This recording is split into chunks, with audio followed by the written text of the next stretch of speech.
Hi everyone, welcome back to the channel. This is Q. Remember to subscribe and hit that notification button so you can see when I'm uploading another video. But we're gonna jump right into it. Here are some ways that Black people are protecting themselves. And what I mean by that is we are making informative decisions to make sure that we are good for the future, to make sure that we are taken care of well, and so forth and so on. And I'll give some examples as I share these points. So number one, medically, a lot of Black folks prefer to have a Black doctor or another doctor of color. And that is because statistically over the years, Black people have been misdiagnosed or have been mistreated or not offered the same treatment as their white counterparts. And it is a thing, look it up, it's so much history of the malpractice and the mistreatment of Black patients. And so what we've been doing is seeking out Black doctors. If we can't find a Black doctor in our area, we're willing to travel. I have traveled to find a Black doctor that can meet my needs culturally. And also, if you can't find a Black doctor, found another doctor of color, which is usually someone from Native American descent.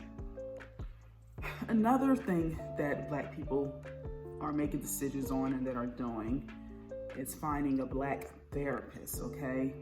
I love it. We're living in a day and age where therapy is not a stigma anymore. You know, it's nothing wrong with therapy, and I never thought there was anything wrong with therapy. But a lot of times in the Black culture, especially in the past, Black folks didn't go to therapy. And I think one of the reasons is because therapy was provided within a lot of white spaces. There were a lot of white doctors. You hardly seen any Black psychologists or Black psychiatrists. And so I think it was a fear that... Okay, so my camera I was using died. So I had to quickly use another camera, and so the quality is horrible, and I apologize. I am so mad, but I needed to get the point across, and I just couldn't re-record. I didn't have time, and so you're going to see the rest of the video fuzzy and just not that attractive. I apologize. I hope this doesn't deter you from watching. All right, let's get back to the video. Because there was a fair there where I don't trust, you know, predominantly white spaces diagnosing Black people and telling them what type of mental health illness they have and may not properly treat that, or misdiagnosing and not really recognizing that some of this stuff is probably cultural experiences more than mental experiences, or something culturally has happened to them that's different than a white culture. And so then they're diagnosed with these mental health illnesses, and it really doesn't make sense because they really probably don't even have it in the first place. Okay, so another thing is that we're doing to protect ourselves is showing up, being involved in the community. I know me personally, I love to be a part of the community. If you know me, you know I am saturated in the community, and I believe that's best practice for me and my family, but I also believe that's best practice for African Americans to see what's going on, to see how your community is moving, and who are the key leaders and who holds the keys, so to speak, of getting things done, and get yourself involved. You know, you can sit on a board, you can sit in an organization, you can be a part of a working group. These are all positions that are up for grab, and I believe in just diving in so your voice can be heard. And so that's what I have done, and that's what a lot of Black people are doing recently, is getting into the community, let their voice be heard, let them know that, hey, I'm smart too, I'm educated too, and I would love to have a seat at the table. Another thing is Black folks are creating their own businesses because the wealth gap is real.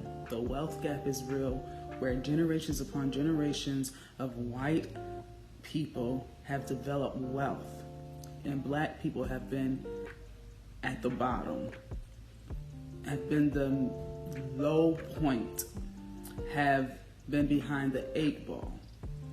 And I mean, we tried. I mean, we had Black Wall Street. You know what happened to Black Wall Street?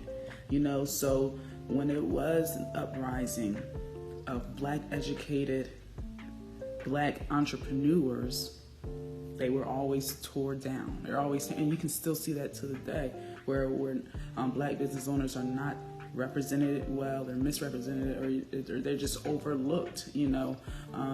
And a lot of people choose not to shop at black-owned businesses.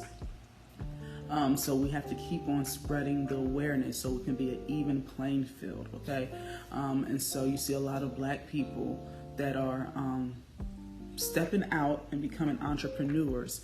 And some people, like myself, stepped out into entrepreneurship because for me, this is not for everybody, I could no longer deal with working in predominantly white spaces if no change is going to happen. Now, I'm not saying I can't work with white people. I never said that. That's not what I'm about. But I'm saying if you're working in an institution, an organization, or a company, and they only want to hire you as the only person of color to represent that whole company and then say they diverse, there's something wrong with that, you know?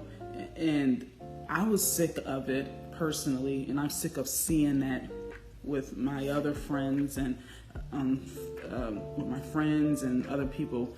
I'm sick of seeing that with other people. They're working and they are the token person of color for that whole company. It's just that speck of a black person. That's something wrong with it. And I just, black folks are no longer accepting that, you know. And also we're no longer accepting being overlooked when we know that we're more than qualified.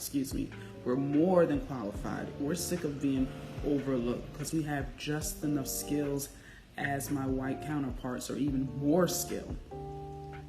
I think I'm a very skillful woman.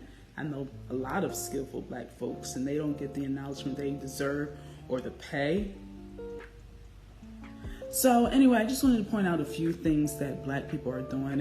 And if you look closely, you will see this trend starting to happen. There's a lot of research out there of what the black community is doing to protect. It's protecting. And it shouldn't have to be that way, but if things were equal and if things were inclusive and it was equity was a huge part of what our country stands for, then we wouldn't have this problem. But as of right now, sometimes different subcultures or minorities have to protect their own if no one else is going to do it. That's the hard truth, but it is what it is. So if you learned anything, please share this. You can like, comment, subscribe, and I'll catch you next time.